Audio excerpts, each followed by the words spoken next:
तो इसमें हम क्या करेंगे, कोई भी आप जिसका भी दे रहे, जैसे अरुण का वेतन बिश्नोई के वेतन से 25% अधिक दे रखा है, तो कोई भी आप बिश्नोई मान लो, ठीक है, शुरू का ही मान लेते हैं, बिश्नोई का जो वेतन है वो 100 मान लिया है, ठीक है। तो इसने क्या कहा है कि अरुण का वेतन बिश्नोई के वेतन से कितना अधिक है, 25%, तो 100 का 25 कितना होता है, 25, तो 125 अरुण का हो गया। उसके बाद चरण का अरुण से 40% कम है,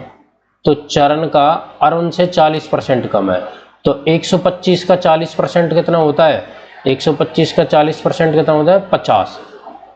और 50 इसमें से 125 में से कम कर दो तो चरण का कितना आ जाएगा, 75।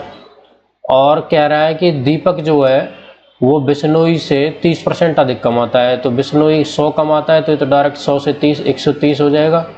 ठीक है। यहाँ से आप 125 का 40% जिनको नहीं समझ आ रहा है वो निकाल के देख सकते हैं, 25 पंजे 125, 25 चौका 100 और 4 10 40, 10 पंजे 50, तो 125 में से 50 माइनस करके 75 लिख दिया, ठीक है। वैसे अरुण कितना कमाता है, 125।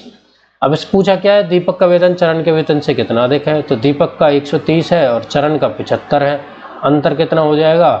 अंतर हो जाएगा 55। और कितना अधिक पूछ रहा है तो नीचे हम रखेंगे कम वाली वैल्यू, कम कौन सी है, 75, अब परसेंट में निकालना है तो गुना 100 कर देंगे, तो ये कितना हो जाएगा, 25 400 और 25 थी 75, 55 की 4 से गुना करेंगे तो 220/3, और इसको डिवाइड कर 3 सत्ते 21 बचेगा, 3 सत्ते 21 बचेंगे कितना यहाँ पे, 4 पंजे 20, 4 पंजे 20, 2 22, यहाँ पे 3 से डिवाइड करेंगे तो कितना आ जाएगा, 3 सत्ते 21 बचेगा, 1 3 तिया 9, और डेसिमल लगाए 73.33% आ जाएगा।